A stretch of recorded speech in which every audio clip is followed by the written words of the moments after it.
This is the brand new Suunto Race 2. It's supposed to be lighter, faster, leaner, and have more features than the original Suunto Race 1, which I reviewed on this channel about a year ago. When the Suunto Race 1 was released, it was a really interesting watch because it was Suunto's first foray into these big, bright AMOLED displays, and it had a ton of features that other models didn't. Not only that, it had a pretty compelling price point. Now, the Suunto Race 2 aims to improve on all the features from the original Race 1, while also changing a few things, including that price point. More on that in a minute. Much like all Suunto watches, this watch is designed to be a rugged outdoor companion with navigation and wellness and health tracking and a boatload of activity features. I've been wearing this watch for a little while now, pre-release, to test it out and see how it stands up. And in this video today, I want to talk about the new features, what I like and what I don't like. Okay, let's get right into it. First things first, let's talk about the price and the options at launch. So this watch, just like the original Suunto Race 1 on the left here, comes in two different versions. There's a stainless steel version. That is actually the version I have here with this orange band. And on top of that, there is a titanium version as well. And when it comes to the price of the Suunto Race 2, that's gone up by $100 compared to the original Race 1. This watch will retail for $499 here in the USA for the stainless steel model I have here. And if you opt for the titanium model, that's another $100 more, and that'll cost you $599. So this is no longer the cheap alternative to something like a high-end Garmin. It's getting pretty expensive in its own regard. Now, jumping into the hardware, I just want to quickly talk about the look and aesthetic of this watch. The black model of this watch is pretty much all blacked out. Like, the buttons are black, the digital crown or knob on the side here is black, the case is black, the bezel's black, you get it. It's a very minimalistic watch, and there's not a whole lot of like design accents around the exterior here. There's really no indents or anything like that. The only thing you'll find is this little tiny Suunto logo at the bottom here, which I don't think is a bad look. And generally, I really like the look of this watch. It's a really nice, modern looking wearable. What I love about Suunto watches are the bands they include. They have some really creative designs between their bands. They've got like a blue option and the white one. And with previous models, they've come out with even more bands down the road. And I just think they look really cool overall. And this one is no exception. Even though orange is not my favorite color, I do like the combination of like this dark burnt orange and bright orange together. With looks aside though, let's talk about more details with the hardware here. So this watch is the same 49mm diameter as compared to the previous Race 1. So this isn't really a tiny watch, but it's also not huge at all. I can wear this on my 165mm circumference wrist without a problem. And as you can see there, it doesn't like overlap my arm or anything like that. Now, even though the diameter is the same as the previous model, the thickness of this watch has changed. So this watch is 12.5mm thick compared to the 13.3mm of the previous model. And even though that's just a number and 1mm doesn't really sound like a lot, when you hold these side by side, the new version does seem significantly thinner, especially when you have it on your wrist. And when it comes to the weight, it also got a little bit lighter as well. And this stainless steel version I have here comes in at just 76 grams with the included silicone strap. When it comes to the materials on this watch and the durability, this watch, like I said, can either be steel or titanium. The remaining case of the watch around the back here is made out of a plastic material, or what Suunto calls glass reinforced polymid plastic or something like that. The buttons on the watch do appear to be metal, and the digital crown in particular does feel really high quality, and it has a nice click to it along with the top and bottom buttons on the side here. Speaking of the buttons, we have the same 3-button layout as we found on previous models like the original Race or Race S. However, there's been a slight change where the digital crown in the center here did shrink a little bit, so it's a little bit smaller. However, I still found it really easy to use. Flipping the watch over, you will notice a couple of things.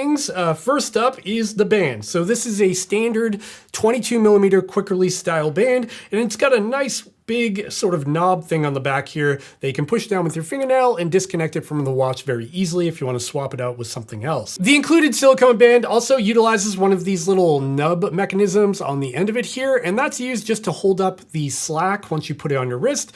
And it's something I actually really like about these watches, so you don't need those little extra rubber bands to hold things down in the back there. Another thing you'll notice is the charging pins. So if I bring the older Race 1 out here, you can see that the charging pins on the Race 1 were around the heart rate sensor here. They're sort of like little metallic bump outs, where on the new Race 2, the charging pins are off to the side here, and that's because there is a new magnetic charger for this watch, which I actually do appreciate. One thing that does slightly annoy me about Suunto watches though, is that they seem to come out with a new charger for every watch. For example, this is the Suunto Run here, which was only released a couple of months ago, and this watch has an entirely different charging system. As you can see, it's got these 4 metal contacts around the perimeter, and I don't know why. It would be nice if they standardized it, so if you have multiple watches or you're upgrading and have old chargers, you could just keep using the same chargers, much like the competition. But they decided not to do that, and I do like the new charger, so hopefully they stick with that moving forward. Another thing you might notice on the back of the new Suunto Race 2 is a completely redesigned heart rate sensor, as you can see here. If I pull up the old Suunto Race original here,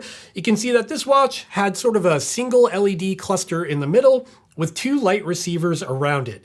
And to be honest, if you watch my first review of the original Suunto Race, I didn't get great results from this watch when it came to heart rate accuracy. So Suunto has gone back to the drawing board and completely redesigned their heart rate sensor. So now it actually has 6 LEDs, and it has 4 very large light receivers. They say that this greatly improves accuracy, and looking at the graphs, you can see that the Suunto Race 2 was falling right in line with that ECG sensor on multiple different runs. I will note that in a couple of different runs, at the beginning of the run for the first few minutes, the heart rate did seem very high, and that is represented in the graphs, but after a few minutes it would stabilize and then fall right in line with the ECG sensor. Not sure why that is. It could be some cadence lock going on here, but largely after that first few minutes, it looked pretty good for the remainder of the run. So while this redesigned heart rate sensor doesn't seem perfect right now, it's certainly a step in the right direction compared to the previous Suunto Race 1. Just for reference, I'm mainly a runner, so that's where I base all of my testing on. You also have to keep in mind that I am one person. I've got this skin color, body fat percentage, hair density, and all of those variables have an effect on heart rate sensor accuracy. Now flipping the watch back over here, we gotta take a look at this display, because this display, it's really good. It's kind of crazy good. So this is a 1.5-inch AMOLED touch-enabled high-resolution display. You can touch it or you can interact with the buttons, whichever you prefer. It is an outstanding display. It's very sharp, it's very vibrant, it's great to look at, and the brightness of this display is completely bananas. Like, it looks bright here on my desk, but where you really appreciate the brightness level of this display is when you're out in direct sunlight. I've had this thing out in blaring hot July sun here in New England, and even in those situations, I'm able to read the text on this display very easily. By default, the watch ships in a medium brightness setting. When you bump it up to high brightness, it does get brighter, but I think most people would be just fine leaving it in that default setting. Another nice perk to the Suunto Race 2 is that this watch features a sapphire crystal lens over the top of that display. That means this watch is incredibly scratch resistant. And if I take my little sapphire tester here and hold it on the display, we should see that indeed, it is a real sapphire lens. And what's really interesting about this sapphire display is that unlike a lot of sapphire on the market out there, it doesn't really reflect or have like a fog to it like some other watches. The display still looks very crisp, even though it's got that sapphire display. Hey there, quick interruption. If you're enjoying this video so far, I would really appreciate it if you went down and gave me a thumbs up and subscribe to the channel down below so you don't miss more videos like this in the future. Okay? Back to the video. Next up, let's talk about the user interface on the Suunto Race 2 here. So one major upgrade with the Suunto Race 2 is something they're calling their new MCU. But it's basically like the CPU under the hood of the watch and what drives all the graphics and how snappy the watch is and how responsive it is. The new MCU on the Suunto Race 2 should increase the speed, reduce lag, and it should future-proof the watch for future firmware updates that could come down the road that could add more features that require more processing power. One little nerdy fun fact about that new MCU is that they're using something called the Apollo 510 chipset. And that's actually the same chipset being used on the new Coros Nomad watch here. And this watch, again, is very snappy and fast if you watch that review. I'll link that on the screen now. Now, the result of this new processing power with that new MCU is kind of night and day difference as compared to the original Race 1 here. If I scroll on the Race 1, you can see it's a little bit choppy, like it's not the smoothest experience overall. And you notice this more in other parts of the user interface. For example, when you're in the maps, they can feel a little bit sluggish. Now on the Suunto Race 2 here with that new processing power, when I scroll, you can see it's very smooth. When I scroll my finger, it's very, you know, Apple-esque, where there's not a whole lot of dropped frames or anything like that. It's a nice, smooth experience. The user interface itself on the Suunto Race 2 is much like a lot of their previous models. It's got this sort of vertical scrolling nature with a bunch of widgets in it. One thing that is new is the new watch face here. This does show you the time of day, the date, and you can also choose 2 customizable complications for the top right corner here. Now below that, we do have this interesting graph at the bottom in green. And this is supposed to show you how active you were over the past 4 weeks of time. Now, for whatever reason, mine is blank. You can see it says 0 hours of exercise. Even though I've been running with this watch like several hours, I'm hopeful that's just some sort of glitch on this early software I'm using, but I guess time will tell. So from the watch face, if you swipe right, you'll end up going to your pinned widget. Now this pinned widget for me is weather, but you can customize that to be anything you want. That could be your notifications from your phone, that could be music controls for your phone. All those other things are customizable as well. I just like having the weather here. When you scroll down from the watch face, that's when we get into some of the nitty-gritty details here. So first I have the control panel that'll allow me to do various like smartwatch things. You can also quickly toggle on the always on display or airplane mode from here, or dive into your general settings. Scrolling down further, we've got the logbook here, and this will show you your weekly active time. And if I dive into the logbook, it'll show me a graph in all of my previous activities. Scrolling down again, we've got a timer, a stopwatch, we've got phone notifications here you can dive into. You've got the heart rate widget here, which is off my wrist, so not showing anything. Blood oxygen saturation from the built-in heart rate sensor. We've got body resources here, which is kind of interesting. So body resources is sort of like body battery on Garmin, or like biocharge on Amazfit, or like your readiness score on the Oura Ring or something like that. And the goal here is to try to give you an idea of how much resources you have to take on more training based on your activity from previous days and your recovery and sleep. What I've noticed about body resources while using this watch is that it's fairly generous. Like most nights when I sleep, I hit 100% or 99% of my resources. And by the end of the day, it's only down to like 50%, even if I run like 15 or 20 miles, which is kind of odd, where my Garmin with the body battery will show a much lower number. Which one is more accurate is hard to quantify there, but I thought I would share that anyways. Scrolling down from body resources, we do have sunrise and sunset, the weather, my step count for the day or calories burned, the altimeter or barometer widget, my sleep from the previous night, and again, I can dive into that and scroll through all of my details of my sleep. And within the sleep metrics, you do get a graph for your previous night of sleep. In fact, my kid woke up sick in the middle of the night last night, so that little awake blip there in the middle is at about 3 o'clock in the morning. That's a lot of fun. Now that we've gone through some of the smartwatch features here, I just want to talk about what's missing in terms of smartwatch features from this watch. Now, in 2025, with all the competition out there doing things like speakers and microphones and streaming Spotify and all those things, that's simply just not present here at all. For example, when it comes to the music here, this watch does not feature any offline storage for music. You can't load MP3s on this watch and pair your earbuds to it and then go for a run without your phone. That's just not an option here.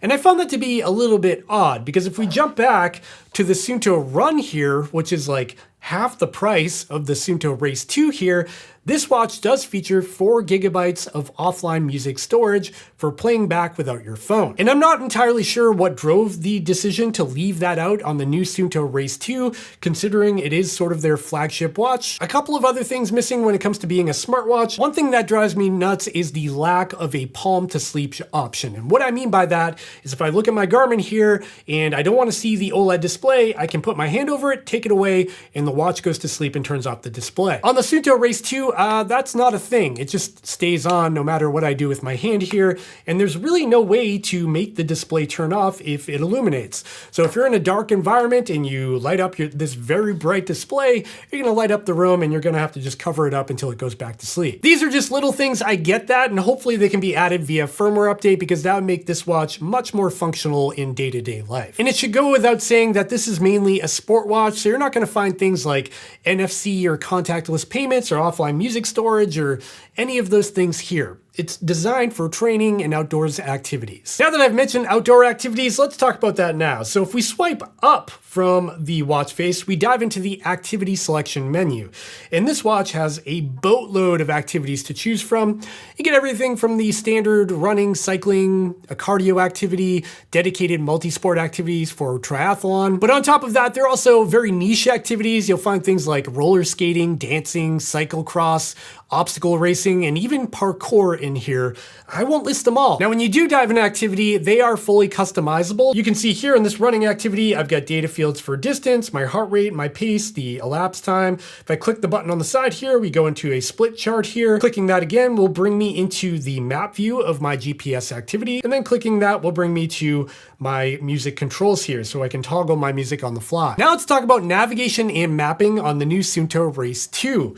Yes, that is here as well, just like it was on the previous Suunto Race 1. In fact, the maps look nearly identical to the original, so you can see things like roads and trails and details about bodies of water, and it's all displayed on a map like this. And there is a really good amount of detail on these maps. As you can see, I've got all my roads in the surrounding area, and I can zoom in using the digital crown and see even more detail on these maps. Unfortunately, there are a couple of things missing from the maps. For example, there are no map labels, so as you can see, the roads are there, but there's no text on that road to tell me what that road is. And that also applies for trails. So if you're hiking or trail running, you won't see what trail is ahead or what the trail is that you're on. Another thing missing from the maps is any form of point of interest support. There are POIs that you can add manually, but none built into the maps natively. So on a lot of the competition devices like Garmin, Polar, even Coros now, they support POIs, so if you have like parking or water sources or trailheads or camping, those will show up as little icons on the map. Unfortunately, that is not here either. And just like all other Suunto watches, these maps are not routable, so that means you cannot like design a course on the watch itself or tell it a destination and have it do the routing. You will need to use the app on your phone, where the Suunto app does have full routing capabilities, and it's actually quite good in the app. With that being said, the maps on the Suunto Race 2 are still very useful and very powerful if you're out trail running or hiking or something like that. These are great to have. And one major upgrade over the previous Race 1 is the responsiveness and how snappy these maps are. Again, on the Suunto Race 1, there was a little bit of lag when you scrolled around on the map pages here. On this watch, it is incredibly smooth and responsive. As you can see, I can like really scroll, I can swipe, and it will render those maps in nearly real time. But the best part is the zooming. It's got these little zooming animations as I zoom in and out, as you can see there, and you can see it is just very responsive. It's almost like we've hit a point with these GPS watches where they're starting to feel more and more like a smartphone in terms of how responsive they are. Moving right along to the next topic, GPS modes and accuracy. So the Suunto Race 2, just like the original Suunto Race 1, is a multi-band or dual band enabled watch.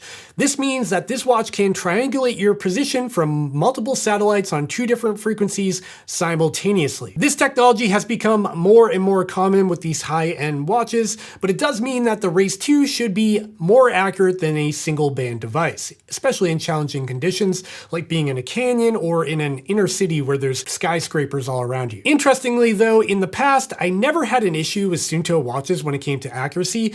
In fact, the Suunto Race and the Race S and the Vertical were some of the most accurate I ever tested on this channel. The good news is, that's no different here either. I've taken the Suunto Race 2 out on a number of different runs while also comparing it to other test devices like the Garmin Venu X1 here, a Coros device, and a couple of others. And largely the results are very good. The corners are sharp, and when I did several out and back activities, I noticed that the tracks stacked up very nicely and very close to each other, which is a good indicator for accuracy. The overall distance recorded on the Race 2 was also very similar between all of my test devices in their highest accuracy setting. Again, a very good sign. I'll just go ahead and say I don't really have any complaints when it comes to the GPS accuracy on this watch, but again, I've only been running with it. If you're in a city or if you're a canyon or you're swimming or all those other activities, you might have issues because I haven't tested it, but I can share my experience so far, and so far it's looking really good. With GPS accuracy out of the way, let's talk about battery life on the Suunto Race 2 because those things sort of go hand in hand. So this watch has very similar standby or smartwatch battery life compared to the previous model, but it does gain a couple of days in smartwatch mode. In terms of GPS on battery life, again, there are some gains there as well, like an additional 5 hours in the most accurate setting, giving you around 55 hours of total use with accurate GPS on a single charge, which is really good. All right, that brings us to the end of this video where I want to talk final thoughts and conclusion on the Suunto Race 2 and what I think about it so far. Well, in short, I'd say this is a really nice sports and outdoor and health type watch with a great design, a great user interface, really good battery life, and overall it's pretty snappy. On the flip side, even though it is a really good sport watch, I feel like it's not the most powerful smartwatch out there. So if you're looking for things like streaming music or NFC contactless payments or syncing across multiple devices and all those other things, that's not really the strong suit of the Race 2. I do love the design and aesthetic of this watch. I love the big bright display, and the health metrics are useful, especially with features like body resources, which is sort of a step up from some of the competition, like Coros watches, for example. With that said, if I were to be critical and nitpick, I do wish there was a bit more innovation or development that went into the software of this watch. It would have been nice to see more features like internal music storage or things like map labels or POI support that other Suunto models don't have. Ultimately though, this all boils down to the price point. Now that it's a little bit more expensive, starting at $499, this is really no longer a budget alternative to something like the Garmin Fenix line. It is cheaper, but you are making sacrifices in terms of those smartwatch features that Garmin does offer. The question to you is whether or not you want those features or even need them, or you would pay money not to have them on your watch because, again, they can be a little bit distracting if all you want is purely a sport watch. And if all you really want is a sport watch for tracking your activities, you want really long battery life, a great display, and you really like the Suunto ecosystem, I think this might be a good watch to take a look at. And it does represent a significant upgrade to the original Suunto Race, but that's just my opinion and I'm just some guy here on YouTube. Now I want to hear from you in the comments down below. What do you think of the new Suunto Race 2? Is this a watch you're interested in? Are you going to run out and buy one? Do you think the price tag is fair? Let me know in the comments down below. I would love to hear from you. And while you're down there commenting, don't forget to check out the description down below where you will find links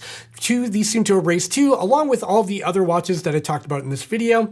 Those links do help support this channel, but they cost nothing extra to you, so you might as well use them. And of course, if you are in the shopping mood, also check out chasethesummit.com where you can pick up a sweet hat like that for your next big adventure. Shameless plug. And after that, the most important part, don't forget to hit that thumbs up button and subscribe to the channel down below because there is a lot coming. This is a busy time of year, and I'll see you in the next one. Okay, friends? That's it. Bye. Too trippy, get it cracking like 11. I'ma show 'em all how to party if they let